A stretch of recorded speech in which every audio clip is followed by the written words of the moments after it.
I want to talk to you about my friend Charlie Crawford. He's a 10-time NFR qualifier. Charlie Crawford, time to just shake it out and win. Got it on him fast. Set there up. We are. Here's a day nice money run. lead. You betcha 3-8. That's an absolute perfect run. Timing was perfect from the time the first swing is up. He's got the control. Charlie made it happen by being timed up with his horse with the steer, and being able to not just rope, but to pick that steer's head up without changing the momentum for the heeler at all. We know his beautiful wife, Jackie, all three of their beautiful children, the founder of the Liberty and Loyalty Foundation, which this year will exceed $1 million raised for military and first responders. I've said it 1,000 times. Charlie, it's time to rope, nod and ride, whip and spur. I want to welcome you to the Charlie Crawford Podcast. Let's ride. Wesley Thorp, thanks for coming on. Thanks for having me. Appreciate it, man. How's the winter going? You and T-Wade coming off a world title. It's 2024, so the winter's basically officially over. So how'd the winter go for y'all? Honestly, it didn't go bad. We made a lot of good runs at several of the big rodeos. We didn't win as much as we could at the 2 or 3 of the biggest ones. But we had a really good rodeo at Denver, placed it around at Austin, kind of plucked along here and there, made some good runs. Nothing felt out of sorts per se.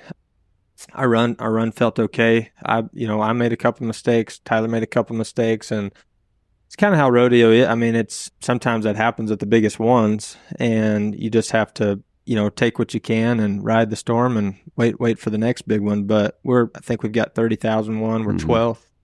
And that's in not a good spot. Yeah. So, I mean, it's not as high as we want to be, but we've also only been to 13 rodeos, and we've still got 30,001. We'll still go to another probably 7 before Reno.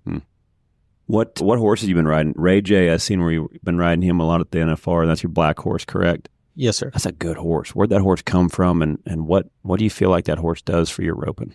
So Ray J, he is 15 this year. He came from Blake Bentley. He actually originally came from Utah. It's some people I became real good friends with, and we actually do a roping school there in the summer. But they had him as a colt. I knew the horse when he was 5, and I tried to buy him right when Blake got him.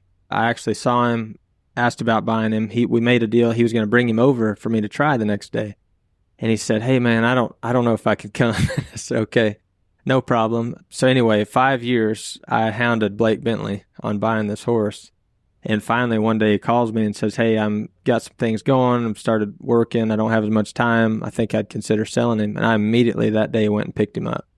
And the next day I rode him at the Houston Rodeo in the semifinals, and then a week later I had him bought. And he's been awesome for my career. And fits really well. Yeah, he fits well. And a funny story, he honestly did not fit me very good at first. Really? Compared to what I thought. I thought he was, and to say that, I won the Clay Logan open on him and placed in the Houston semifinals immediately trying him. I hadn't even bought him yet. I buy him and I'm like, oh, I'm about to take over the world. And it did not go that way. He fit me, but it wasn't the perfect fit that I thought it was. What was off, do you feel like? He was greener than I thought. He hadn't seen some of that stuff. And it's just, there's a reaction feel in the run that those great horses have to have. And he would almost get in his own way sometimes. He was stiff. And the more I hauled him, I learned he kind of got ulcers. And he was wired very tight. And so when you needed something to be fluid and, forgiving, he was not the opposite, but he got in his own way a little bit. And I knew how to rope around that. Right. I'd been used to that, and I had a horse that was that way that I started rodeoing on. They had all the tools to help you, but you had to know their weaknesses to overcome that. Yeah, because that sounds like a green horse. That sounds like one to a T where they get in your way at the wrong time till they learn to and they could do everything possible. I mean, they could do everything you want in a heel horse, but then at the wrong time, they might step in your way or not do or overthink it or whatever it may be. And so that happened for a full year, I felt like. And I still won and used him, and I happened to run into a horse that ended up fitting me perfect that I actually used over him for a while. But over COVID year, when everything slowed down, especially for a month or two, I just backed it up, roped the lead steer, and really got with that horse and tried to spend a lot of time with him. Try to help him fit your style. Yeah, absolutely. And then over time, we've just kind of grown together, and age has been a great thing for him. He doesn't act like he's old. He's tough as can be. I mean, if he's limping, there is a major problem. It's funny where a lot of those rodeo horses, they have to be as tough as the guys riding them. You know, the sitting in the rig the whole time and driving 6-8 hours to go to another rodeo, then drive another 15 and being in the rig. They got to be about half wide-eyed and a little outlaw. And in a way, on the inside, they have to have that warrior mentality to be able to last. Because I've seen some of them kind of futurity colts or shower horses that you know been pampered a little bit throughout their career, and to throw them in them rigs, they're almost not used to it. Where I've seen some of them that, like you said, they've got to have a lot of sting grit to them. Yeah, they really do.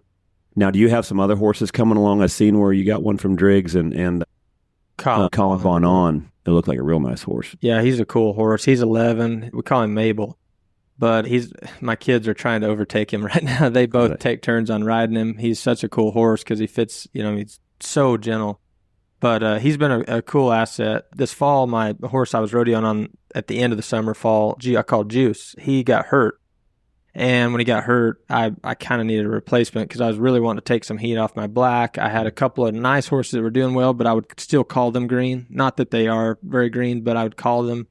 Didn't want to rely solely on them. So it happened to where they decided they would sell him. He fit right into the string. I've been using him right there at the jackpots and kind of a backup at the rodeos to the black and also at the jackpots. Well, you and T-Wade's partnership looks like it fit. I know last spring, I think I heard the initial rumors that you two were going to rope, and I just remember sitting there thinking, this looks good on paper. It really does, because in my opinion, and this is all opinion, anytime someone's going to try to predict anything, into the future, it's all opinion. But it made sense to me because as much of a gunslinger as T-Wade was, you have an ability to assassin on the back end in a lot of different ways. You can shoot from the hip. You can use your pistol. You have a shotgun. You have a long rifle. I'm telling you, I've seen you pull off shots in so many different ways that I was like, if the T-Wade gets a deep neck, he's still going to know how to get around it and find that hop. When T-Wade hooks horns and is tight and is for first, he's not going to mess that up. It looked great on paper. In the end of the year, it was really good on paper. Yeah, it went really well, and it came at a good time because it was the spring when we decided to rope, and we didn't go to California, so we stayed in Texas and got to make a lot of runs. We were moving at the time, so I ended up staying over there a lot, getting to practice with Tyler all the time. So we got to make a lot of practice runs together. We got to go to some of the amateur rodeos.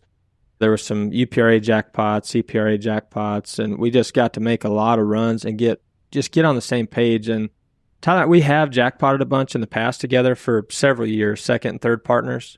So we did have a feel for the run, and we always know where each other's at, kind of whose horses are what and what fits with what. So it did kind of make sense, and it went well that we did get to make a lot of practice runs right there, and just kind of dominoed into the summer. But we'd always, and we became good friends over we've known each other forever, but we've been real close friends for several years now. So it's easy to talk. We both know how each other thinks in our roping, so it's easy to talk about it, and you have to. And this, as tough as it is nowadays, when you're winning, it feels easy, but you need to be able to talk about it when you're losing too, and not in a negative way. You need to be able to just take responsibility on your end or whatever, and be able to say, well, I think this horse fits that one better, and I think we could, I need to be riding this one when you're riding that one, or simple things, just to be able to talk about it and kind of get through those times and keep a good attitude. And that's where I feel like our partnership has worked well, because we're easily talk about it together, and we're both on the same page outside the arena, and we're both on each other's team. I'm not going to,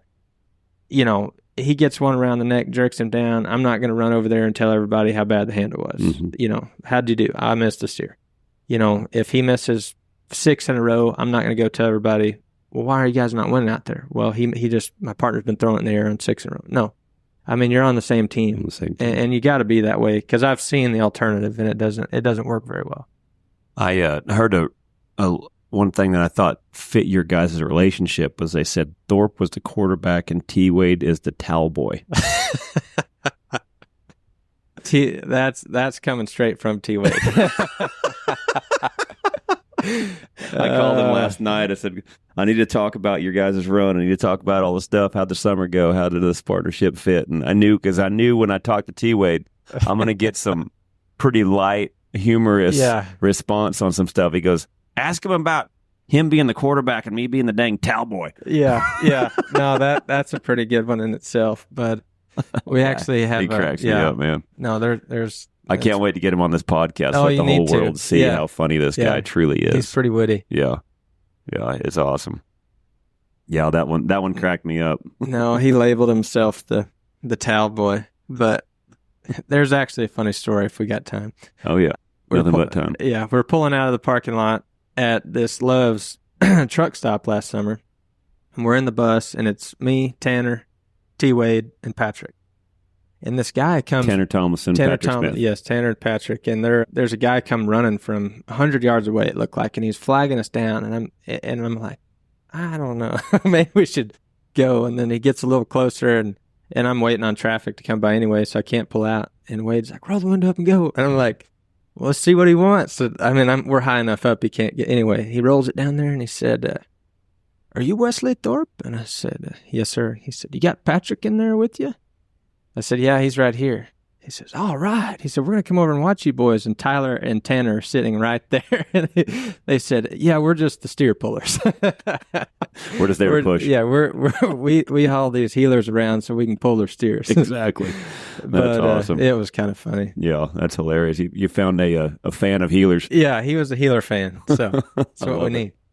Well, man, at 28 years old, I mean, I can't believe you're this old, because I remember he's a young Thundercat, man, that used to just wear him out. And, man, just the assassin you turned out to be in 28 years. You've literally done in 28 years what most people do in a lifetime. 8 consecutive NFRs in the heeling. From 2016 to 2023, every year consecutive. I thought it was pretty cool. In 2016, you won the college national finals.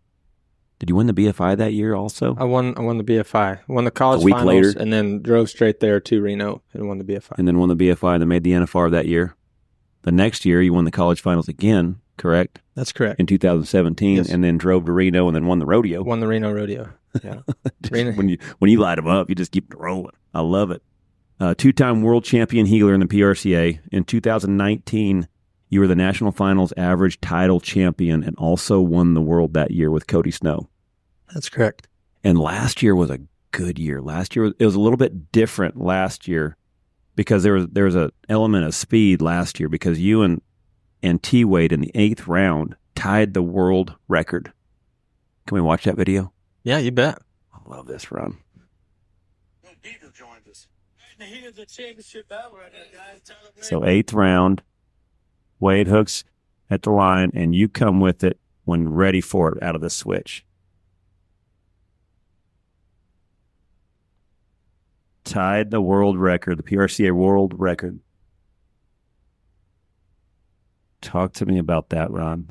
So the best part of about that run to me was I was warming up prior to that run, and I actually pulled in to the Thomas and Mack, and Wade texted me. He doesn't even tell me. He always would text me what steer we have. He'd always beat me to it. And he said, what's the fastest? The first thing he ever says is, what's the fastest you've ever been here? And I said, 3.6. He said, well, we're beating that tonight. I said, all right. And I'm coming off of 3 mess-ups in a row. 3 mess-ups in a row. And I'm pretty positive for the most part, pretty optimistic all the time. Mm-hmm. One steer in my mind, I felt like I shouldn't have messed up, but I did know it was a hard steer. There was another steer in there that I'm like, I don't think I could catch him again if it came in there again. 2 by 2 feet. I got a leg. I'm like, you know what? I can forget that one. Mm-hmm. And another one in there, I'm like, I feel like I could have caught him, but it was hard. It was hard. So in my mind, I feel like it's the exact opposite of what I teach people. Like, you got to take responsibility. But in my head, I'm like, I'm going to walk all 3 of them. I drew the 3 worst steers. In my mind, that's what I'm going with. Like, we have a game plan. I don't feel like my roping's bad. Tyler's turning them. We got to draw good, and I'm sticking to my plan. And so I'm riding around the warm-up arena, and like I get a few negative thoughts in my head, and I'm like, well, this steer is amazing. Like, I know he's good. He's going to get it on him. So if I just get to the inside and catch him, we're going to be fast enough. It was too. The steer was straight. He was so good. Had his head up. He had the perfect T-Wade speed. got the swing off in the box, was able to throw at the line, and where I thought he did such a good job too was made him hit. He did. He opened him up. Steer hit. He was straight. Lets you get around him, and you got to sit in there when he comes out of it, and T-Wade's looking at you. Yeah. No, he opened him up good, and that's what, like, I was like, man, I'm gonna get an inside and catch him. And then right before he roped, I'm like, nope, I'm going around. I'm gonna go around him. Yeah, if you got around him good, and then was letting him have it as soon as he came out of it. And the good thing about how he made him hit good was, to me, it looked to me like, just like I said, if I'm sitting on the Monday morning quarterback now, but like with the way T-Wade made him hit when he came out, it was obvious it was not going to be a crossfire. Yeah. It had it because it was such a clean hit, and when he came out, it was an obvious first hop. Yeah, he opened him up really quick and stayed tight all the way through the finish, and bam, there was a flag.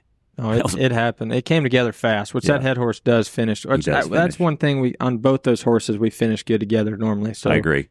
That horse I remember when he first cracked him out, when he sent me some videos at Northside when he was trying him. I'm like, that sucker scores, and he's got foot speed, and he's flat on the ground, and he just looked flawless. Yeah. He fits his swing. He puts a lot of heat on it when he would swing, because that's foot speed. Mm-hmm. But then his ability to stay up through the corner and finish, man, that horse is good in so many places. Yeah, he's good at the long setups and really good at the short setups. Yeah. So it's hard to be. I mean, he's good anywhere. Mm-hmm. What did you think? Not to get too controversial here, but I watched the 3 run that Logan Medlin and Coleman Proctor made. I forgot what round. And what did you think about that run? Man, that was so fast. 3.1. They were. I've never seen a 3-1 before. I never have. Well, I've been 3-1 one time hitting. I figured you was. Yeah, no, I was just kidding. There was no crossfire rule though. Yeah, Trigger's crossfire and all that. But as far as our PRCA, I've never seen a PRCA. 3. Yeah, I've never seen any time that fast at anywhere where you had to throw it legal. And I felt like. I think the only thing that got him is they were too fast. I mean, Coleman headed him so fast. Logan was all the way around him, heeled him, got tight as fast as you can. They finished the run, and it was awesome to watch. I mean, it was an incredible run.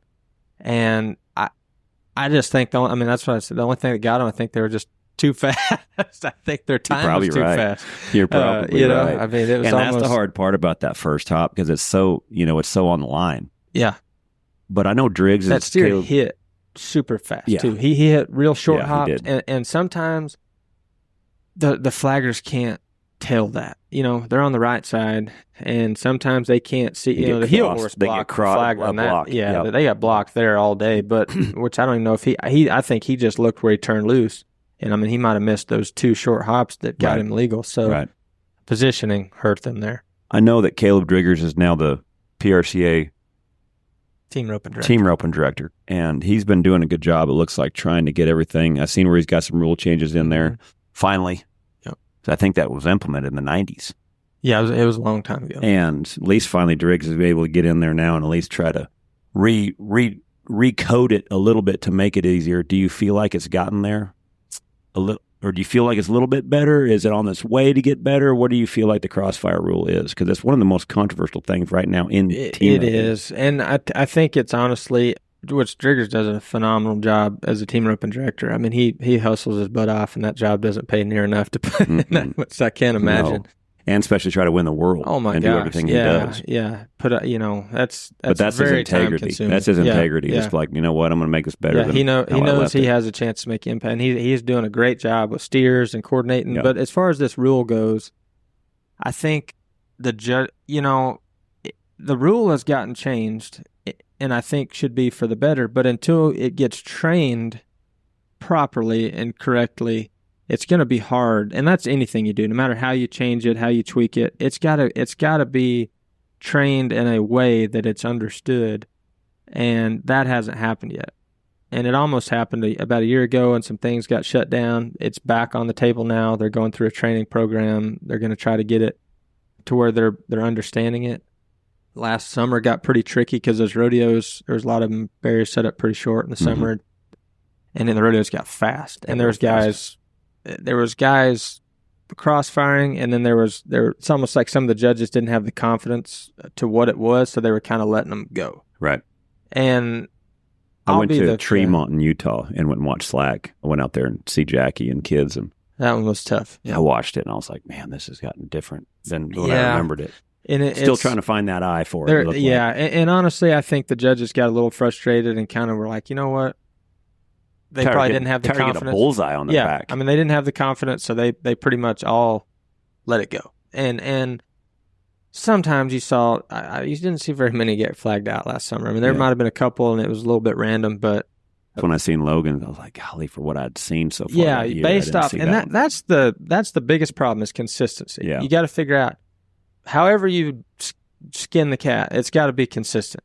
And do you think the PRCA is going to try to catch up to where the technology is nowadays with instant replay? What have you heard about instant replay out there? There is definitely talks of Vegas implementing it. I think it'll be in the next, if not this upcoming year, I think it'll be by the next, by 2025, but it'll probably be in the next 2 years. You'll see it at Vegas for sure. That would help. To me, that would help the judges so much. It would take the heat off of them. And how much of an eye they would start to learn how to develop, too, as you're able to slow things down and see everything in just some little small, slow-mo critiques. Yeah. I think they're good. I think their judging would get so much better. Just notice the NFL, them guys, they can call a play to where you're like, right. He had a first down. I know he had a first down. And then watching this in replay, and you're like, that ball was exactly where that guy put it. Yeah. The crossfire is the hardest call to make in a split-second decision. I mean, because you can't, me and you can watch it, and we might, but then when you replay, slow it down, replay it, you're like, okay, that's what it was. Yeah. But it is a hard call to make, because I know for the fans and the contestants that you're losing money, and I know, and also for the judges, my heart goes out to them, because now they're on the Cowboy Channel all the time. It's getting blasted on social media. I don't want that for them. No. That job doesn't pay enough for them either. No, heck no. And so you're wanting to get them guys where they can get an idea of how to call it to make it, better watching and make sure that the right guys win. And I know that's what they would want. So I would sure think that would help them out a bunch. Yeah, I think it would be a big change. I mean, I understand how complicated it would be to implement it, because you got to figure out, I could see them, NFR makes sense, but once you spread it out of the rodeos, where do you draw the line of what gets it, what doesn't? And I think that's the direction they're headed. There's been enough pressure that I feel like they're trying to head that direction. And that'd be good. It needs to happen. That would clean it up. So the 10th round, this was hard for me to follow. So I'm in my lawn chair, or my couch here at the house, watching this. And when the 10th round shows up, I'm not real sure where you guys at. Like, I'd have to be like in March Madness. I almost have to have a bracket, to figure out, because I didn't get no commentating, announcing on what you guys had to be in the 10th round. There were several teams that had a chance right there. I was reading it last night, and I didn't know that you guys were third in the average with a second half lead ahead of Andrew and Buddy, Andrew Ward and Buddy Hawkins. That's right. And they threw a 4 flat on y'all. And so I didn't know that when you guys back in the box, you guys had to be 5.4 to hold your average spot to win the world. I know T-Way didn't know that, but I know you knew that. Right. So here's our 10th round steer. This one was tough, low-headed. Like I said, I couldn't hear what you guys had to be. Some kind of day money check to hold their spot. T-Way, if he's out, they got a huge chance. Oh, Thorpe.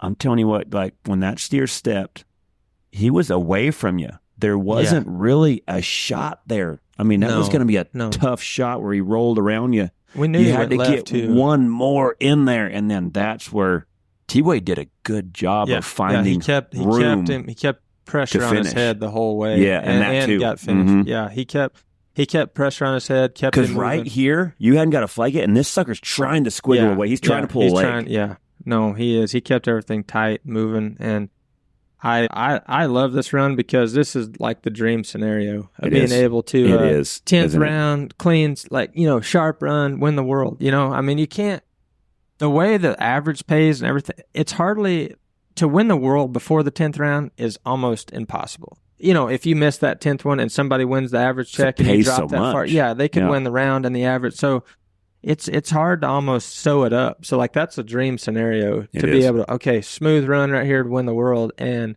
I feel like we've just you had to be 5.4, and he did a great job on low head. Oh, yeah. But to be able to find that way to get faced, and you were 5.4, and you had to be 5.4.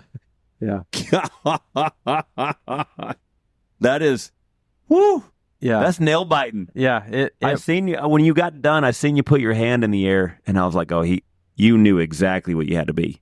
So the way it all was, Andrew and Buddy would have had to win the round and then us move our spot down. So I knew it got a little gray in there if we went down in the average and they won the round.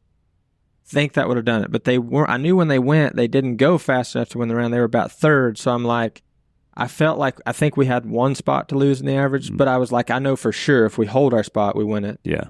And so I knew when we beat that time, I knew we for sure won it. Tyler scared me when we got to the back because he had the blankest look on his face ever. And I had like some deja vu going on because Cody did not win it last time when I won it. And I'm like, and it got down to so close. Mm-hmm. And it was within a couple $1,000s and how it all shook out in the 10th round. So Wade's like, he's like, did we do it? Did we do it? I'm like, I know we did it, but I'm like, I'm not going to say this out loud. And then all of a sudden they're taking it away because I knew he had a couple thousand less than me. So I'm like, I know, because, everybody that had to do good in the 10th round did good in the 10th round. Clint and Jake blasted one. Coulter and Derek blasted one and held their average spot. Andrew and Buddy blasted a terrible steer. And everybody was in the top 3 or 4 holds. It was a great 10th round if you enjoyed team roping to watch how that thing unfolded. So because guys stepped up and everyone stepped up. When 5-6 teams had a chance at a gold buckle and every single team stepped up. Blasted the steer. And Andrew and Buddy went 4 flat on a 5-second steer. That steer was horrible. And they blasted it. And so it was just cool to see that all happen. But no, I knew when we went 5-4 we did it. But it also, when they're all going in front of you and they have to do good to win it and they all blast them, I'm like, I'm not going to just count much. Nobody was saying anything. Anyway, so that's when finally they came out. All nervous. Yeah, they all came out and said we won it. And it was pretty cool. But I asked T-Wade, I said, so when you back in the box, like, did you know what you had to be? He said, no, I didn't want to. Yeah. He kept said it did not matter he goes, because I can't change my game.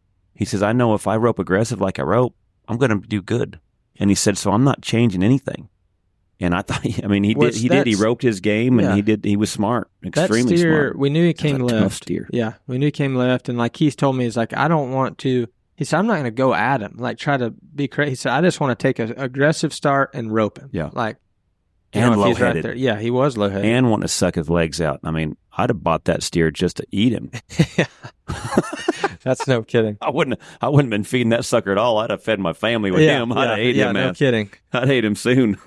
But so he did a good job sticking to that. It was good good watching. It was great watching. I was such a fan watching that because, like you said, everybody stepped up. That was one of the most memorable team roping 2023 NFRs. It's right up there. Yeah, that was good watching.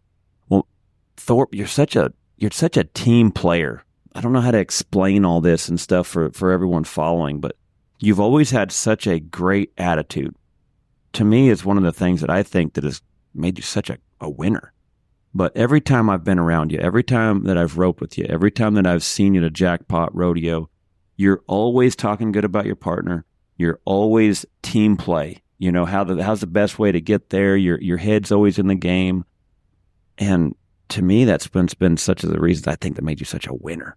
The stuff you've won growing up was just unbelievable. The nickname Baby Jesus. And there's a lot to it, and not only that too is like the hustle you have. I know Chad Masters. I lived with Chad Masters for a couple years, and that dude is up early and he goes to bed late. He's a worker. And Chad called me and says, I can't hang with this Thorpe. He says, we'll get in at 3 or 4 in the morning. This guy's up at 6 o'clock in the morning working the arena. He'll have lessons before I come practice. Then we'll go to a jackpot that day and then a rodeo that night. And he's up back. He's like, this guy doesn't stop. Your work ethic along with all this stuff and your ability to head. One of the coolest pictures I've ever seen, which makes it so frustrating because it comes from a healer. But that shot that they had of you at Northside, where it was above the stands and that loop of yours was around the horns as clean as can be. Like it's like a nothing but net shot in basketball. Like the horns were completely covered by your rope. The horns were in the middle of your loop and the barrier's still up. Like it was so cool. I think that's when you and Driggs switched ends at the American, and that's when you were 3-1, wasn't it? That's right. Yeah, we were 3-1. And you two remind me a lot of each other. You're on separate ends, but both of you guys hustle hard. You guys got high team roping IQs. And so when you guys switched in, I'm like, golly, no one's going to like this. And then sure enough, but then you can just crack out the dang horse show fraternities and then go win that. I remember someone calling me and go, did you see Thorp? I think there was still crap on that horse's hind leg. And he just comes and wins it. He ain't, the horse ain't shined up like the rest of them. It was raining hard that morning. I didn't have time to brush him. I think something just wear all the starch out of everybody. And then last year, I mean, it just doesn't stop. I mean, last year, you crack a 4-year-old out that your father-in-law gave you? Yeah, my in-laws gave him to me as a colt. And you go win the 4-year-old division, win 40 grand heading. I mean, it's just like this winning deal that you have is, I'm telling you, it is phenomenal. So first of all, you would, as a young kid, you were nicknamed Baby Jesus.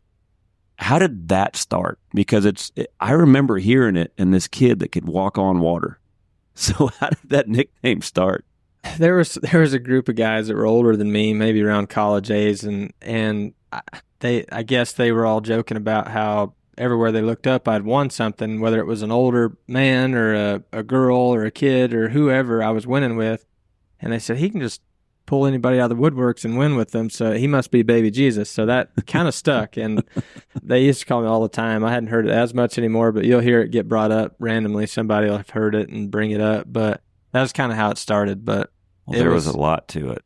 There really was, because it had that walk on water feel, and it was just, where do you think that killer instinct came from? Because I mean, there's kids that can win, but you learned how to win at a young age, not just heading, but heeling. I mean, anything. I'm sure you probably, I don't know, who knows how many saddles you probably won roping goats. You know what I'm saying?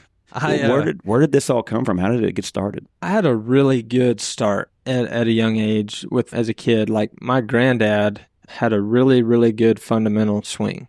He didn't compete when he was younger. He went to a few ropings, a few rodeos. He didn't really like competing. He liked to train horses, work cattle. So he got me started really well with a really good swing. Like he could handle a rope very well.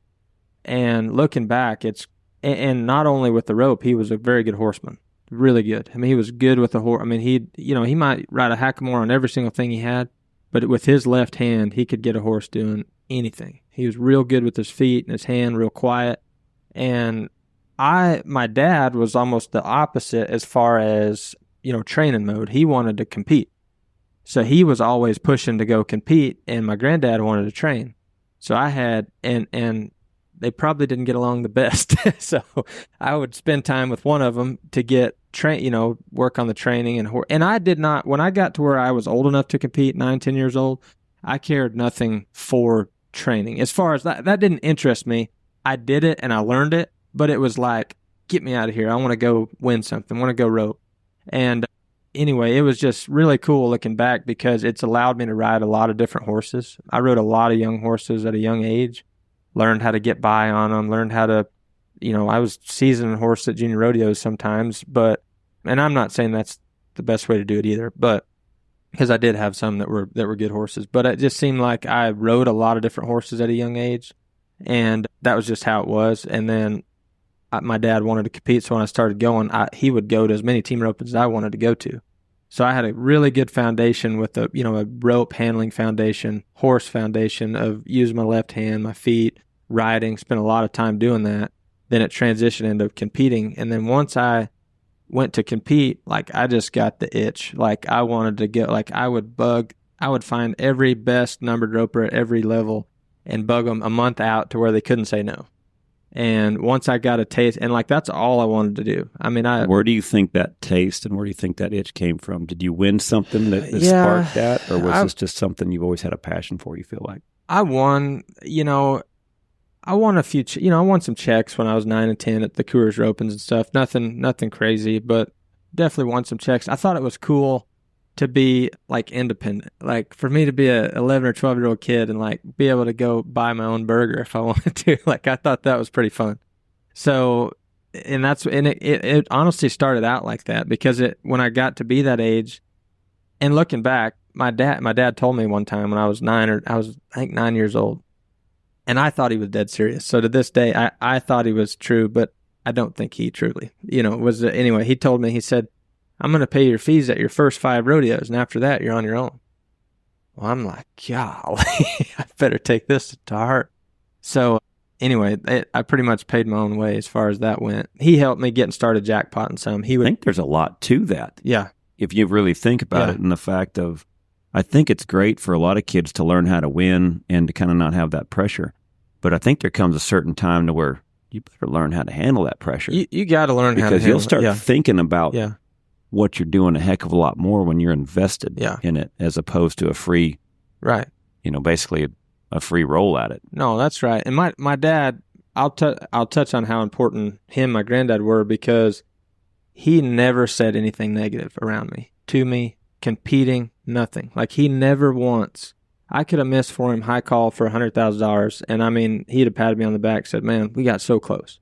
And he was amazing as far as that goes. I've never seen anybody this day that good about their kids and roping and raising a kid rope, because you'll see these parents put that unnecessary pressure on them, and they're on them all the time in the competition, on the ride home. And like my dad, he did study it a lot. Like, he read a lot about kind of how to, that type of thing with kids and sports and stuff. But I mean, he has a list of rules like that he'd wrote down that he wouldn't, like, what you don't do to your kid. And like he was so good about that.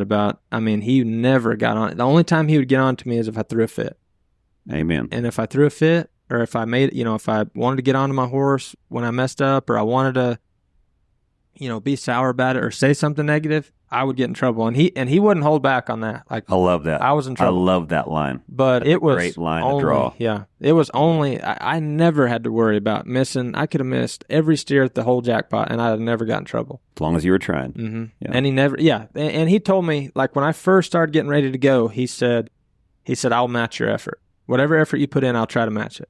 And he always says, he said, "Gosh dang, I couldn't quite, it was hard for me to match it because you wanted to go and practice and do everything, couldn't keep up with that." But he had that is some great words right there. Yeah, he said, "I'll match whatever effort you put in." And I use that to this day with teaching kids and stuff, because you'll see the parents show up and they've got all the ideas. They've got all the energy. Yeah, they've got all the energy and all the ideas. The amount of times I've gone to a kids clinic and the parents are all invested, and the kid's just like got his foot over the saddle and just barely listening to anything you say. And there's a lot to what he said right there. Yeah, that pushes kids that's away. Powerful. Yeah. So I think you've got to you've got to make it fun to the kid first, and then they'll, once they get started and get on board, then it's so much easier to help them. And then if he did not know something, he wouldn't say it. If it was something I was messing up, he never said it. He would help me get around somebody. Tyler Magnus was great to me when I was a kid, first starting out, 12, 13, 14. He would have me down all the time. And if my dad had a question, he wouldn't even go to Tyler and say, "Hey, this is what's going on." He would just let it happen. And Tyler it might be one thing or something, and anyway, it was a positive atmosphere as far as learning, going through it with rope. And so that was cool. And then later on, speed helped me later on in high school, but just for your dad, just to give him props from where I'm sitting right now, as I'm going through that stage of coaching and parenting, that slash that you have as a dad, you're a coach and you're a parent. That's a tough line to draw and a tough line to dance with. And man, I'm telling you what, just listening to what your dad did is what, oh man, he's set a good blueprint for talking positive, but then having that good hard line with, all right, the one thing you can't control is your emotions. Yeah. Yeah. And he was adamant on that. And I'll match your effort. Golly, that's some good stuff right there. So I kind of had that side of it, and then, which my dad roped good too. So like I had some pretty good guidance as far as that. And then he cared nothing about horsemanship either. Like he wanted to rope. That's it. But my granddad, I loved what you said about your granddad. Is what you said. You learned how to use your left hand. Left hand. To this day, I feel like I can get on any horse. Jockey. You are a heck of on both ends. Yeah. On both ends. And there's a lot to that. Riding enough horses to learn how to develop that hand, where that left hand and them feet can put you in the spot where the right hand can show off. Yeah. And I have noticed that about you on everything you get on. Yeah. He is very, like looking back to, like, even he knows a lot of the cow horse guys and a lot of that, and even helped some of them get started a long time ago whenever they were growing up and ranching, and they've spent a lot of time with him. And he never cared to do any of the showing, and he'll be the first to tell you, he's like, "I don't care about spinning a hole on or spinning them around or any of that." He's like, but as far as the left hand and getting a horse to do anything he wanted him to do, he was amazing at that. Because I think, too, is another thing you said, too, is I remember when you were roping, you got a lot of reps. You got a lot of different horses, so you got a lot of reps. And I've seen a lot of kids make the mistakes that they get that one horse and they ride it till it's done, and that's all they can ride. And they spend most of their career or the shortness of their career trying to find that other horse. And horses are very unique. There's only one of those a lot of times. You're right. And that's I was scared to death whenever I loved calf roping first when I was young. And I remember being in the 12 and under, and I had it was the first good solid horse I got. And he was good. And I was probably 11 actually at the time. And I remember I'm like, wow, this feels different riding those other ones. But in my head, I told myself, I'm like, I don't want to get used to being able to only compete at a high level on this horse. So it was funny because I was always scared that I was only going to get tied down to one horse. So I was so nervous of that I always made myself ride other ones. But then now it almost hurts me because I'm like, I'm scared to get tied down to one horse. Like the black horse is the only horse I've kept around in the last 5 years. He's the only one that's been around, and I've rotated all the other ones. And simply, like, some of them maybe weren't the perfect fits, or some of them, fit somebody else, not me. But like some of them, I'm like, I've always had that mentality of like, I don't want to get used to one horse.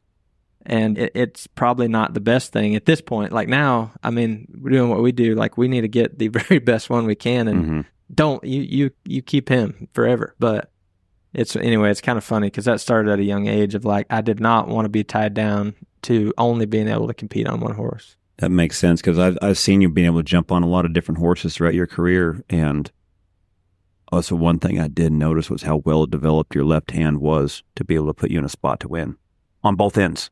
Both ends. Yeah, that's something definitely for kids to look forward to is trying to find someone that you can get out there and go get some reps on. I had that with Tyler when I worked for Tyler Magnus. Horses were they were plentiful, as Luke Brown would say. They were everywhere, and so be able to get on so many different things. And my last NFR, I remember guys just bringing me horses and horses and horses, and I had steers after steers after steers here, and I'm like, I'm going to rope as much as I can because the NFR was different that year in 2020. It was going to be a bigger, wider arena, so I want to make sure them steers could do a lot of different things. And the Thomas and Mack was almost a little bit easier because I knew they were going to be in a certain spot. They're just trapped right there. There, they could be everywhere. So I remember just like run after run after run, just developing those instincts. And golly, you had that at such a young age on both ends. What all did you win? Do you feel like, if you can even remember, before you were 18?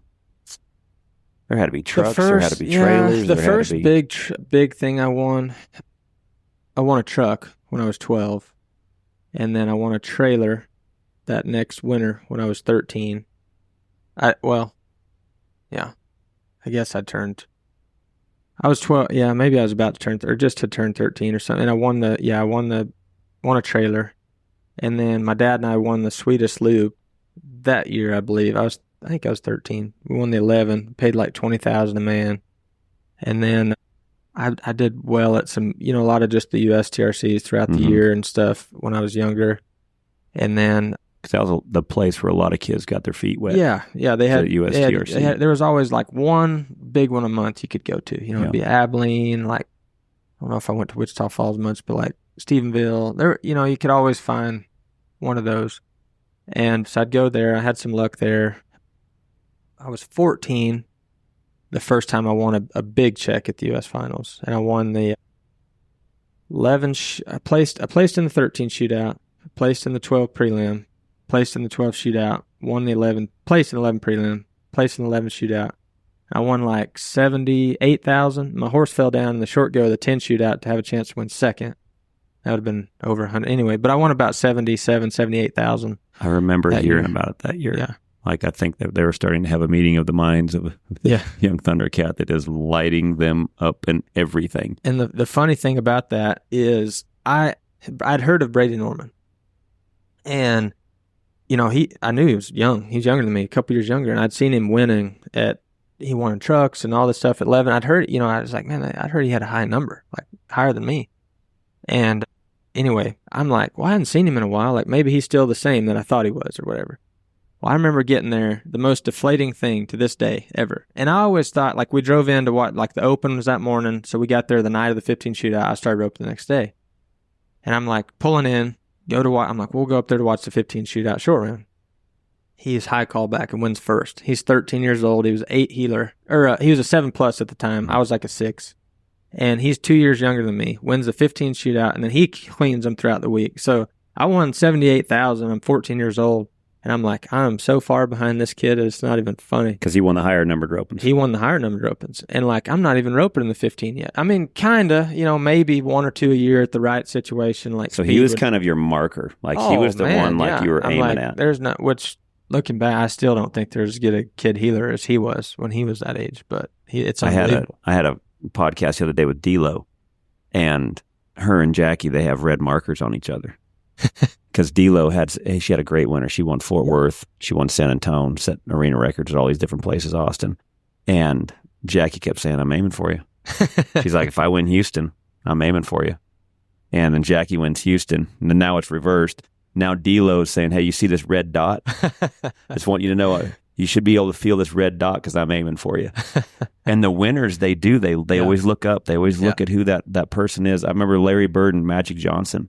You heard a lot of the same things. They would get up every morning and read each other's stats because they were aiming for they wanted the top. They were aiming for the top. No, that's right. That's how I was, hard about that at that time. And I just remember how deflated I was whenever I won all that. And I did think it was cool. I'm like, man, that was awesome. But I'm like, I know where I want to go one day. And if that kid's 2 years younger than me and he's that much better, like, I'm way behind, you know? And so anyway, that's kind of where that all I was always wondering all the stuff that you'd won. The most stuff I'd ever heard anybody winning was Junior Noguera. And he'd won 9 cars, 54 motorcycles, 2 horse trailers down there in Brazil. Yeah. Golly, that's some trinkets some right stats, there. Yeah. You just hook that motorcycle up to your 2 horse and rock on. Yeah, roll on. But no, that was the first big amounts I'd won. And then there was 2 or 3 more years in high school I had really good U.S. finals, and I won 60-something one year. I think one year I won 20, and then the first year of college I won like 110,000. So at such an early start, when it's big checks, like big checks, what did you do with that money? And I'd like to hear what you did with that money then, and then I would like to hear what you would do with that money now. So at the time, I thought, man, I'll just stick it in the account, make sure it doesn't get lower. Come to find out, it just gets lower. It really does. It really does. That's kind of a cowboy. Yeah, anyone who's rodeo knows exactly what you just said right there. So the first thing, I guess the first thing I didn't know what to do with it, and my parents at the time didn't know what to do with it either, and I the one thing I didn't do is blow it. I mean, I never spent money on things I didn't need. Yeah. And there's nothing wrong with that. But I did need horsepower. I mean, I was real low on horses. My granddad raised more kind of ranch, calf horses and stuff. And I didn't, and the horses I had were very, minimum. As my number was getting higher, I needed better quality horses. And they were average at best. And for where I was roping in. So I did, buy a horse or 2, and I think I bought just steers and things like that. Dang sure, kind of whatever I need to do to contribute to the cause of roping. And as I got older, I tried to save as much. I'd say pretty much every win through high school, I didn't do anything spectacular with it. I used it for what I needed horse wise to progress. Saved a little bit of it, nothing, not a lot. When I got to college, I kind of started understanding. I took some classes in high school that were very beneficial. And one thing that I probably made a mistake on later, like in college and later on 19, 20, 21, like I thought when you get a lump sum of money, you need to diversify it as much as you can. And because that's kind of what we're taught. And so what do you mean by that? Well, like, invest in some, real estate and mutual funds and this and that. And then next thing you know, like, you're selling yourself short on what you are doing. Mm-hmm. And that there is some truth to that, but you also looking down the road, and the more I've learned, you need to max out on what you're capable of what you know how to do. As you learn how to do things you don't know how to do, then you work slowly towards those things instead of taking away from what you are good at and what you know. And so once I I'm like, well, the first thing I've got to do, and I did put a lump sum of money away in some, low risk investment accounts, but index or mutual funds. Mutuals. Yeah. And I put some away and was like, you know what? I'm just going to put that away, forget about it, act like it doesn't exist. And then I'm like, but I knew I needed to gain, like horses was what I knew best. And I'm like, I'm going to focus on gaining, traction, buy better horses, quality, and get at least 4 to 5, number one horses, and then kind of go from there. So it takes a lot of trading around to get to that. But I focused there for a couple of years pretty hard to get to 4 or 5 good ones, had a few others that were younger working on them, and just kind of tried to better that situation to where I maxed out my horse. And then I learned, I got to a spot where I'm like, I don't want more horses than this. And then, bought a couple of rental properties and invested a little bit more into some low risk mutual funds and, kind of tried a few different things. Me and some partners developed an app called Equine Exchange, and then we branched off into a equipment exchange. So anyway, I just Do you feel like that when you started making money, do you feel like you started trying to seek knowledge of people who understood money, or did you start reading more books, or did you do both? What is it that you've kind of started learning how money works? I would say the first, I tried to get around, I was around people that understood money, and I got to be around them some, and because the conversations are different. Oh yeah, isn't it? Yeah, a lot different. Things they think are easy. You know what I mean? They're like, oh, well, that's and not necessarily even making money, but like just simple things of like working more and working hard. Like that's just what they do. So like it is cool to be around those people because they do think differently. Like what we think is a hurdle, they're like, oh no, that's just more work. Just do it. And that's cool to hear because it's like, man, if you want it bad enough, just do it. Just go do it. Get it done. But I did probably the most impactful book I read, and I don't know when I read it. I was probably 19 or 20. It was 21, somewhere in there. It was Rich Dad, Poor Dad. Mm-hmm. And it was such a cool book. Rich Dad, Poor Dad by Robert Kiyosaki. Yeah. I would recommend that to every young kid that's wanting to learn how money works. Yeah, and it changes your mindset. Yeah, changes your mindset. Does. Yeah, great book. Absolutely, best book I've ever read. Yeah, no, I thought it was the most because it's super simple of how, a process of how it could work and how you could do it completely wrong. Mm-hmm. And it's like you see people that get stuck in that same category of getting, and it's like they're just turning their wheels for no reason, and you can't get out of that unless you change your mindset. Perspective. And your perspective. I thought you did such a good job of what it looked like to me from the outside looking in was you learned how money worked. Because it's very hard to realize is that it's hard to get rich with your own two hands. Oh, 100%. It really is. You have to learn how money works. So you got to be able to use your mind as well. You did a great job with your two hands of being able to come up with some money where you can put it in other spots. Where in that way, that money's still turning and making money while you're out. The thing that I loved about you, though, is you still kept hustling. Yeah. That's where I've seen some people, once they get winning, they get comfortable and they stop hustling. You never stopped hustling. You put that money into things that were going to make more money as you kept hustling like you were broke. Sure, yeah. And that's one of the things I admired about you the most was just your freaking hustle. And I don't even know if I saw this somewhere or what, and it was through change. Anyway, I always thought, pick a number you're broke at and raise that number every year. Like if 0 is broke when I'm 16, 12, 18, 20, however old you are, if 0 is broke, well, next year try to make 1,000 broke. And then the next year, 5,000. And that's the money you're operating on. But like when you hit, at some point, when I get below 100,000, I'm broke. I'm broke in this account. Or when I get below 50, whatever that number is. But I got to act like you're broke at that number so that you keep because there's always stuff that could go wrong. It doesn't go according to plan. Especially rodeo. Yeah. So, you want to be able to, and then once you're over that number, you can move that around and try to make other things happen. But you gotta raise that number every year and figure out, and that makes your mind hustle too. It doesn't make you think, oh man, I got 10,000 in the bank. That'll last me a month. I'm cool.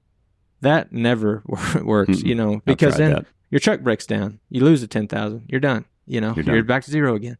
So you got to get over that number every time, because truck breaks down, your trailer breaks down, you need a new horse, this happens, that happens, you're still good to operate on, you hit, you do this, then you're ahead again. Like, there's things you got to raise that bar of your mindset. One of the things I loved about that book was this guy challenged this kid to think differently.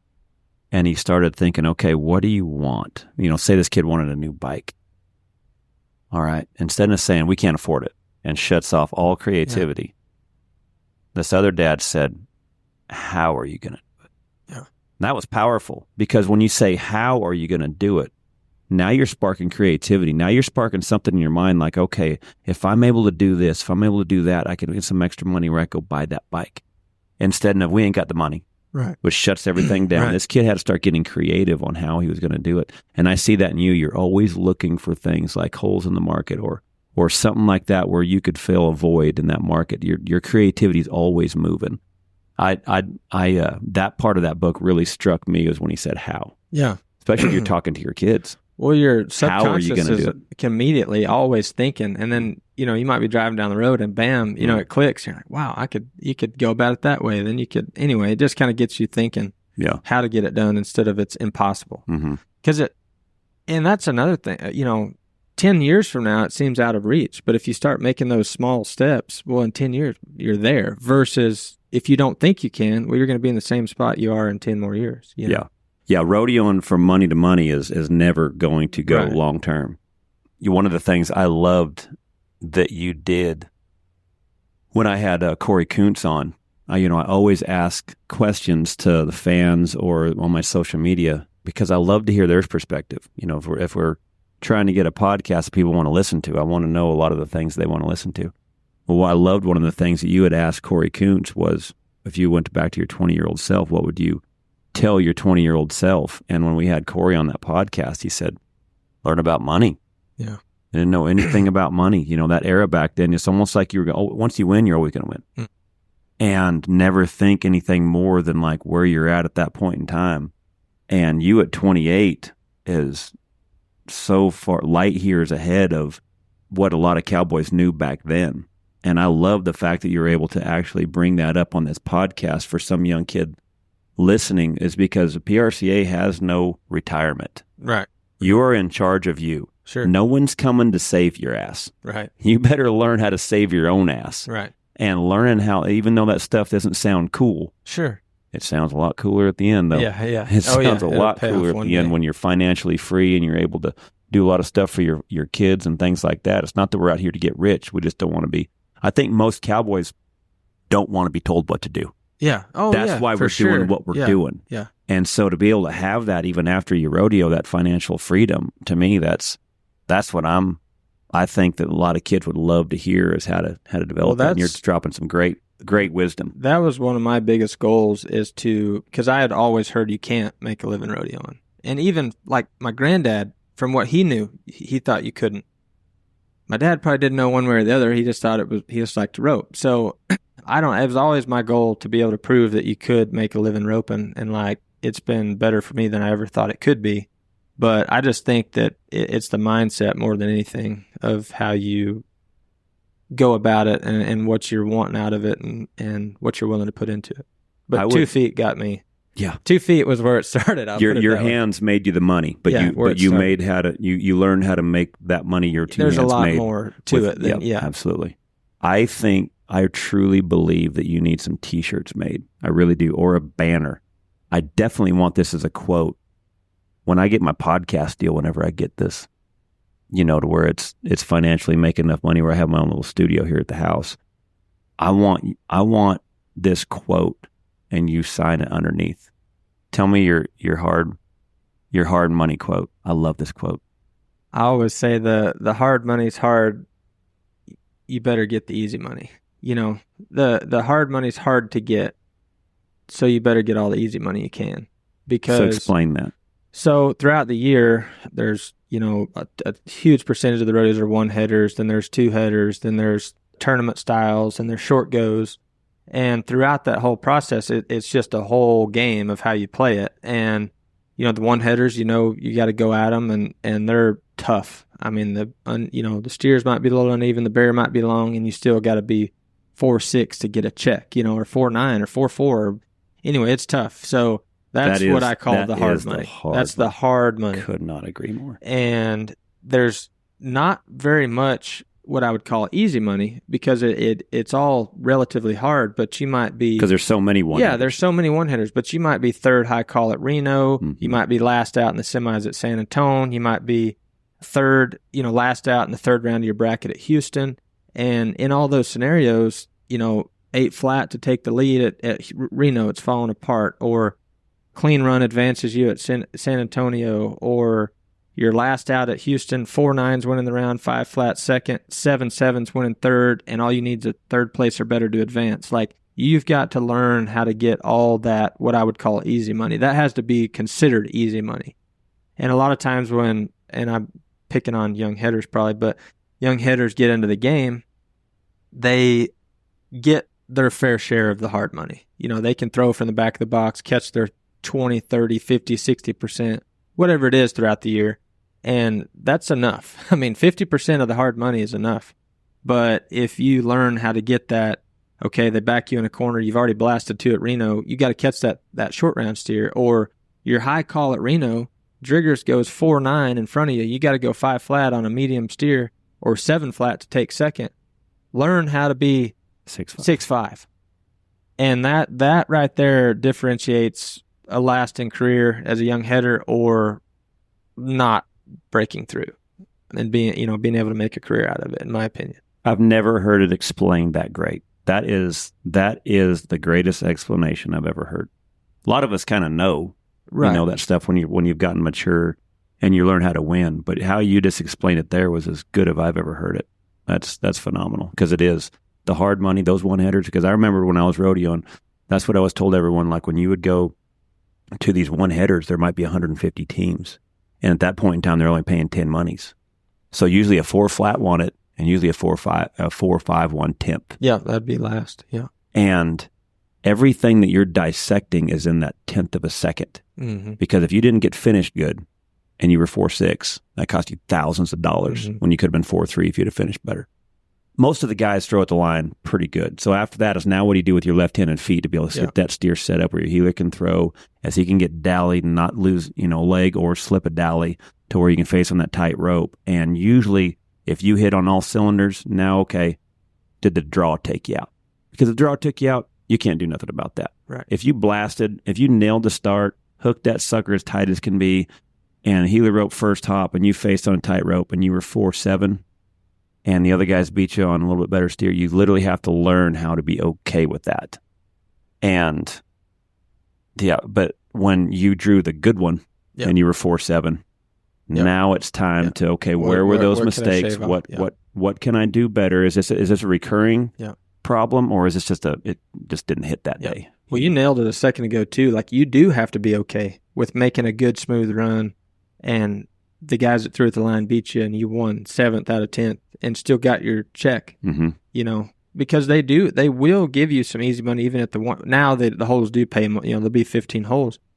I think 2 years ago, Gooding, Idaho, well, even this year, like 5-5 might have placed, and then the year before 6 flat, but 4-6 was 10th or 8th, and then there's those 5 holes, get your easier $1,000 and move on. And I think you just gotta play the game that way. That's as good as any way as I've ever heard it put, especially for young hitters coming up. Learning how to, like I say, manage your horses. And that's what I loved about the tournament styles is you didn't always have to drop them back. Mm-hmm. I remember Speedy, when I would go rope with him as well, he said something that was really good. He'd go practice being 5, he'd go practice being 4, then he'd practice be 7, then he might be 3, and then the last one he'd be 11. Mm-hmm. Well, one of the things that made sense to me when you were talking about that, and made sense of those tournaments. So, all right, my practice session, at the end of the practice session, I'm on my good horse. I'm going to free my horse up. Well, am I going to free my horse up like I'm training? Or am I going to free my horse up like I've got to be 9.5 to make it back? Yeah. That way you can free your horse up, but it's still you're real. Thinking about it's in your mind that you're roping to be 9 and it's up for some money. because them horses know they can feel that pressure. They can for sure. feel when you're relaxed and you're just going to train, or they can feel when you're tight. Now, because if you blasted 2 in a row, like you said, now can he still be free on that last one? Exactly. You know, all those different ways where you learn to strategize your winning, how you're riding your horse, how you're setting your runs up. I mean, it's because I've watched so many guys too, as they go to it too passively. They go, oh, just quit thinking about it so much. Yeah. Well, there's a time where you can overanalyze for sure. But then there's a time where you better be smart too. So you better find that line right there you're dancing with if you're going to want to win against these freaking assassins out here. 100%. You know? And you better be strategic about it a little bit, enough to where you keep it simple, but you also don't just go passive and just, well, you know. It'll work out down the right. road. Yeah. That usually, the longevity of that career usually doesn't last very long. Sure. 100%. But I love that quote, man. You got to get a T-shirt on that one. You should at least need to have that on your autograph picture. Yeah. I love it. I'm going to get that sooner. I'm going to get a sign. I want that up. That one's awesome. So we talked a lot about your entrepreneuring, and one of the things that I love about what you're doing is you're trying to fill, in my opinion, from the outside looking in, is you're trying to fill that void in the horse buying world with equine exchange. So tell me about that business. So the way it started is we set it up kind of like a Carfax for horses. You could get on the app and be able to look up pretty much what you're looking for, and it'll pull you right to that. Or you could just scroll generally through everything. But if you wanted to really simplify it, you could look up exactly what you're looking for and even save a search for if it came along later, it would notify you.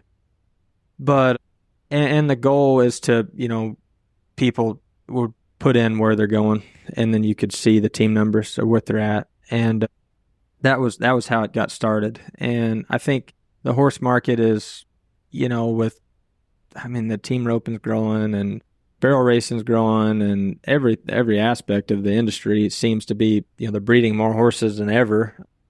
So the idea was to just give it a central location, be able to log on and find pretty much, what discipline, what you're looking for, price ranges, etc. And I think that's kind of the whole idea behind it in the first place. Where is the horse market? One of the things that I put your picture up there on social media yesterday and wanted to hear some people ask some questions on what they would love to pick your brain about. And Matt Taylor brought up a good one, just the horse market, a head heel horse. Say if you're a lower numbered header, say you're a number 4 header, and you're roping and riding are kind of at the same level. You're basically a 4. You ride okay and you rope okay, and you're trying to get a horse that fits you. What is that horse market on a head side say for a number 4? Because I'm out of the realm as well too. Right. I know a lot of times the horses are kind of what somebody will give for them. Yeah. But what is that horse market you think for that number 4 header? I say a lot of times for the lower number, less is more as far as ability wise. You don't want to Explain overamount. Explain the that. worst That's a thing, great worst thing way to people kill do, it. I think, is they find one that's super pretty. He's been everywhere.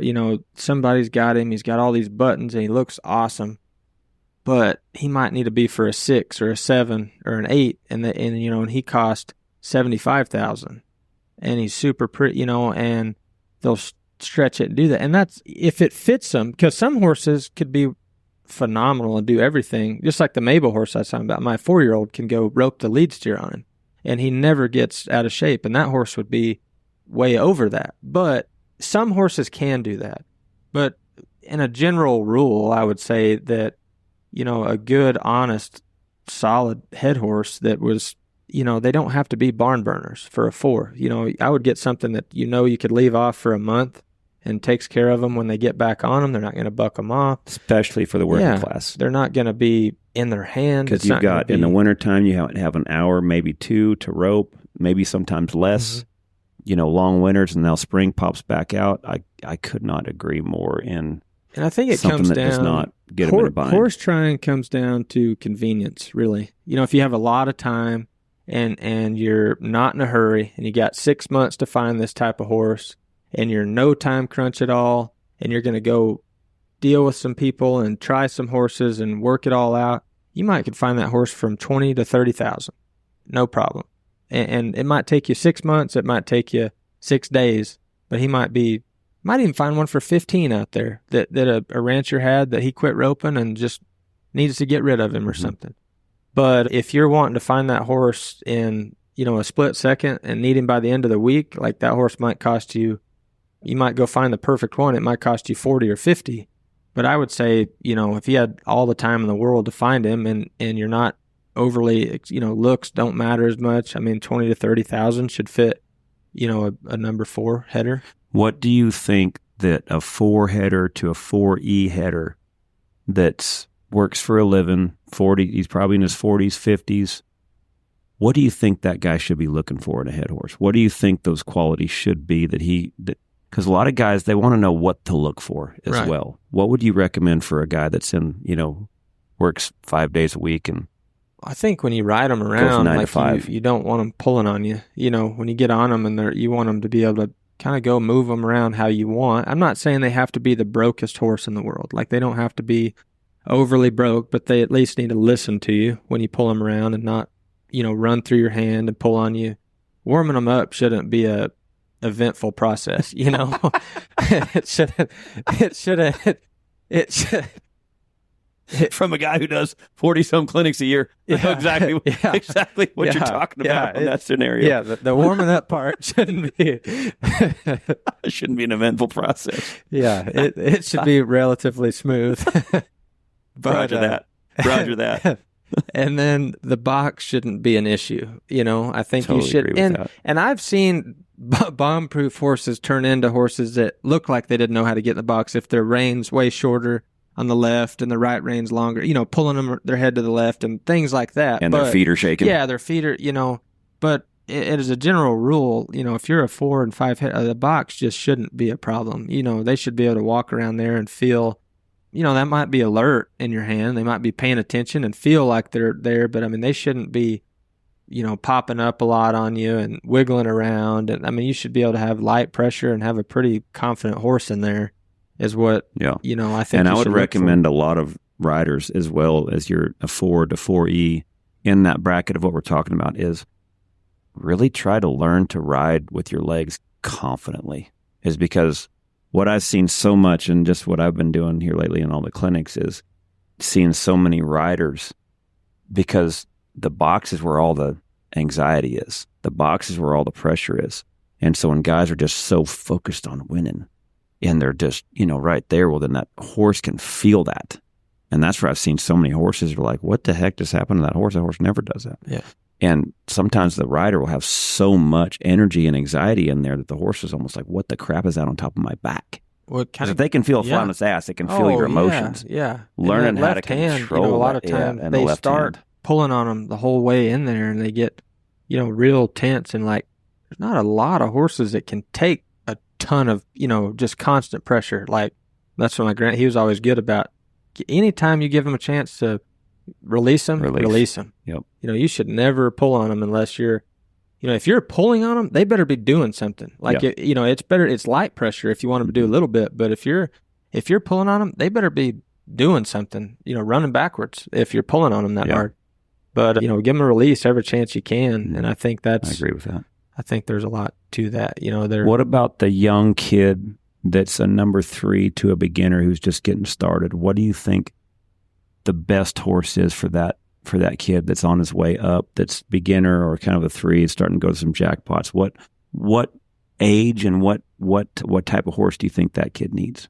I mean, I've seen younger horses that were just, freaks that could be super gentle and take that. But I mean, I'd say majority are going to be your older horses, something that's been there, done that, hopefully probably raised another kid, maybe that he's a 20-year-old or 18-year-old horse that's helped that family get through them. And, they don't want as much, maybe he's not 100% sound, but he's sound on the day and he can ride around and he can take a few runs and let them rope the dummy and let them get their feel. And I think that's where I think you're better off going older, just because generally speaking, that's what seems to be the most gentle. I mean, not saying the young horse might not be a freak of nature. It's rare. Yeah, it's just rare. And then you might think they're, and they're just, you're going to pull on them places they've never been pulled on when you get to that rope, and you're going to be nervous. And I just think you just might as well go through an older horse that's kind of been through that with somebody.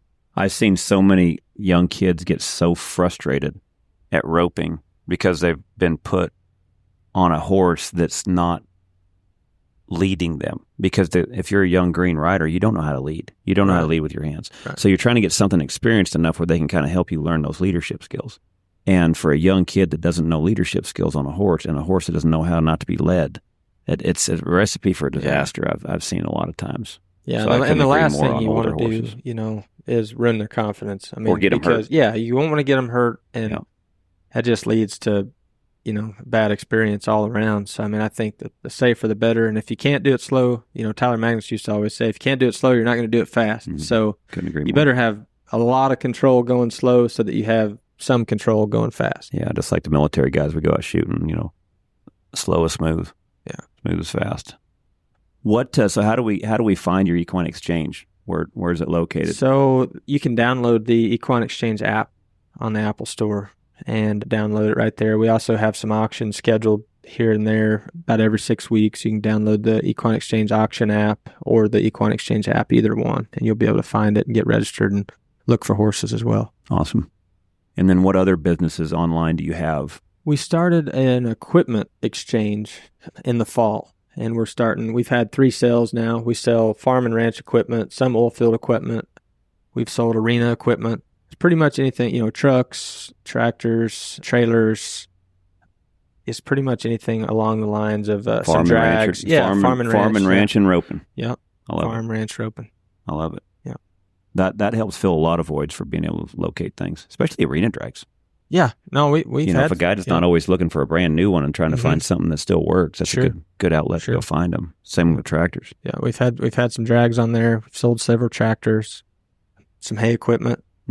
So awesome. Well, one of the things that I love what you and T-Wade are doing is it's one thing to use your platform, as you guys are world champions now, is to be able to go back and remember what it was like to be a young kid and get your start. I love what you guys are doing. So you guys started this World Youth Team Roping Championships, and it was last weekend, correct? That's correct. March. What was the date? It was the 22nd through the 24th. Of March at 377 Arena here in Stephenville. Yes. So this was your first annual. First one. I can only imagine the amount of phone calls you guys made to get this thing going, because I did the same thing with the military. Sure. Where it was like, I got this great idea. Yeah. I want to be able to give back to where my passion was, and you guys have given back to where your passion was. So tell me about this roping. What was it about? What all opportunities were you trying to create, and then how did it end up? So Wade and I we're actually really good friends and travel a lot together. And I've had, we both went to the World Junior growing up, and it was in Ardmore when we went. They had it in Amarillo and Ada, I believe, and then there was I think Eden, Oklahoma, maybe. Eden, yeah, okay. I went up there several times. And we went to it when it was in Ardmore, and it was a big part of, we were talking about the Brady Norman thing earlier. Like, it was a big part of me growing up, measuring who's ahead of you. And I ate lunch with a buddy of mine that was a producer a few years ago, and I just told him, I said, man, I think somebody should do the World Junior again. It was such a cool event. It was, I had great memories from it. I think it would be, huge, catch a lot of traction, and be good for the sport. And, nothing really ever kind of came from it. And then I think a year ago or so, Jordan Weaver had me on the podcast, and I brought it up. He's talking about roping and stuff, and I brought up the World Junior and said, man, I think somebody should do it. And it was 2 years ago. And then all of a sudden, Wade and I were like, I said, man, why don't we just do it? I said, we can put it together and make it work, and just find the timing around to where it's you got to schedule it correctly for, we got to have these pros around to rope with the kids and make sure it's, it fits well for that. And shoot, we just rolled with it and went to lining it up, got the arena dates, and kind of made sure we stayed off of as many high school events as we could, and stayed off as many major rodeos as we could, and had tried to have as little conflict as possible, to where everybody on, the open ropers and the kids could all make it. Which, if anybody's who try to schedule a roping, that is extremely hard to do. There's so many things going on, especially here. Oh, yeah. No, and it's almost impossible to stay off of it. I mean, you're not going to I can imagine all the legwork you guys had to do. You're not, and for it being the first year, you're never going to schedule off of anything. I mean, because it's just like the World Series had an event that weekend. Austin had his event that weekend. And which Austin, we worked together with Austin on dates and kind of staying off of it. And he was awesome about that. He actually called and offered to do that. But, so anyway, we had a great experience as far as that went. It probably went better than it could have for us. I mean, we at one point, we were circling around where it could be, where it couldn't, and we finally had to just go with it. But it worked well with it being the week before the BFI because some kids could make a loop, come there, and then go on to the BFI. That is good timing. So, yeah, it kind of worked well with that. But, yes, it is hard to schedule. It is hard to schedule an event when there is so many going on now. And especially where you guys are filling that void, because for these young kids, there's not a lot of those opportunities anymore. And I think that's really smart, too, is, bringing that in before a lot of them kids are headed up to the junior BFI. Having 2 arenas at 377. So if there's a bunch of teams, you can keep them moving. Yeah. Run through a bunch of ropings. Yeah. And what I read about it, too, is you also help try to make it affordable for them. But not only them, but also for their parents. Yeah. That's where I think a lot of this stuff needs to be enough credit, because I have quite a few kids clinics throughout the year, and the first thing I'll tell them before we even get started is I said, you guys go tell your mom and dad thank you. Yeah. Because without them, you guys would not be here. They're so invested in you being here. Gratitude. And what I love with you and T. Wade is you guys are giving gratitude back to the parents as well, because this is an expensive sport. This is an expensive.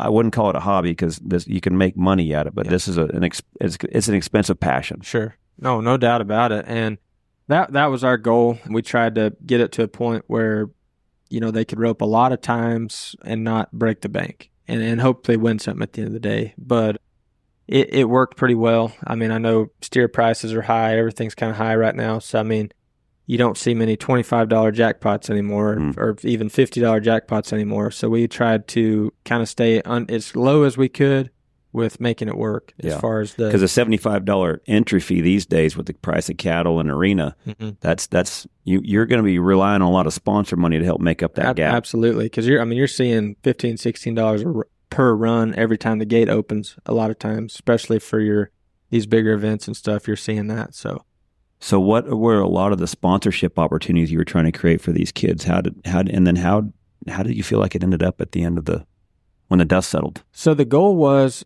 to get these kids introduced to a lot of these sponsors, get their foot in the door, get them some entry-level sponsorship opportunities to where they could grow that relationship with the companies over time and also help promote the companies along the way. And I think it worked out pretty well as far as, Equinity gave away tons of sponsorships. Apex did, X Factor, Wrangler. There was a lot of companies that really pitched in and gave a lot of good sponsorships to get these kids their foot in the door, to where that's the biggest thing about sponsorships is the relationships, is figuring out a place that you can get started and they can get, something that the companies can live with. Because at first they don't have to have you, So you've got to be able to get your foot in the door and then be able to prove that you're able and capable of doing something that returns their investment down the road. Do you guys have, like before maybe one of the individual ropings do you have any of the sponsors come in and kind of explain to the kids what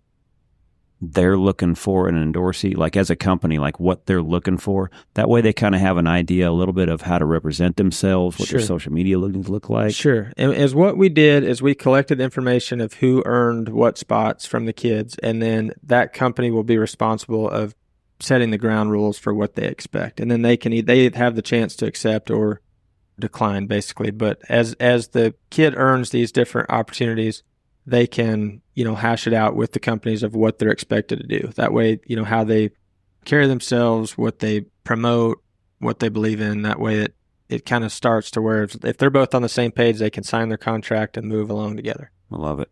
Another thing too, especially for young kids, growing up, this is that opportunity that y'all have. This is one of those opportunities for young kids throughout this could go in at a pretty high level, but it only takes one little jackass that whips his horse over the head. That's right. Or doesn't treat his animal right and shows his emotions out there. I've heard it. I've heard about it. I've heard of sponsors going to sign up and then they see that happen and they're out. And I've tried to explain it to these kids, and a lot of them like they'll just turn the other ear and don't even want to hear it. But I love Trevor's saying. He said, "Little kids who can't control their emotions turn into big kids who can't control their emotions." And that, I think, too, is another big thing, is to make sure, and like not to lecture. I mean, I've lost my emotions plenty. Sure. But to help them, learn from a lot of the old guys like me mistakes and things that you've made before, is like you guys have an opportunity here. So Yeah, make sure that stuff stays absolutely, because they definitely under control. Yeah, I mean they're betting on you. They're investing in you and have their brand on you. So anything you do negatively reflects to them, and they're they may not remember all the good things you do, but they'll remember the one bad thing and the one mistake you make. So it's how you carry yourself, and I love what you guys are doing. Goes a long way. I love it. How many teams did you end up with? We had about it was almost 1,300 total in 3 days. For the first year? Yeah, for the first year. We had, and we felt bad, but like the first youth pro that we had was capped at 5+ and under. We had 321 teams and had to shut the entries off. Awesome. And it was awesome. But so how would these young kids be able to learn more about this? Do you have a website? So we have that way we can kind of find out. They can find out where this is going to be held next year. Sure. And parents can start.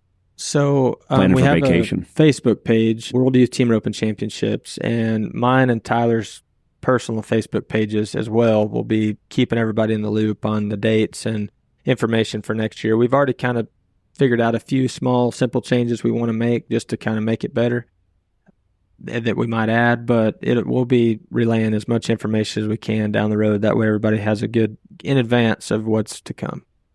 If you were that next kid coming up and you were 18 years old, what would you tell that kid? As for all the stuff that you've done in your career, what would be that one thing you would tell that 18-year-old? What would you tell your 18-year-old self that you feel like you know now that would be way more beneficial to you to know it at 18? I would say get around the right people as fast as you can and understand that, I mean, you're going to become an average of the 5 people you do spend the most time with. So who you want to become is who you're going to be around, and block out the noise.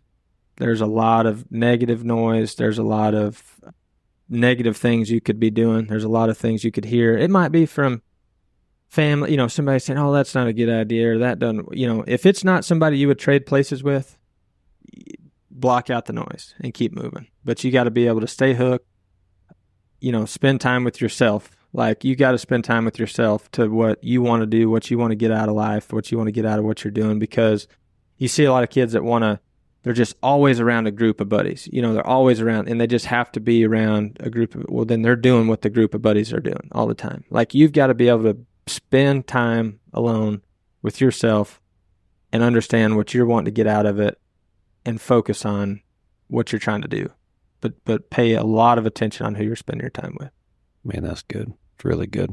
I listened to a good podcast the other day with Aaron Rodgers. Huge fan of him, but it was a really good podcast because it was one of the times where you actually heard him talking about football and life and things like that. And I think one of the things he dropped was, what would your life look like if every day you were getting filmed as this is your documentary? Yeah.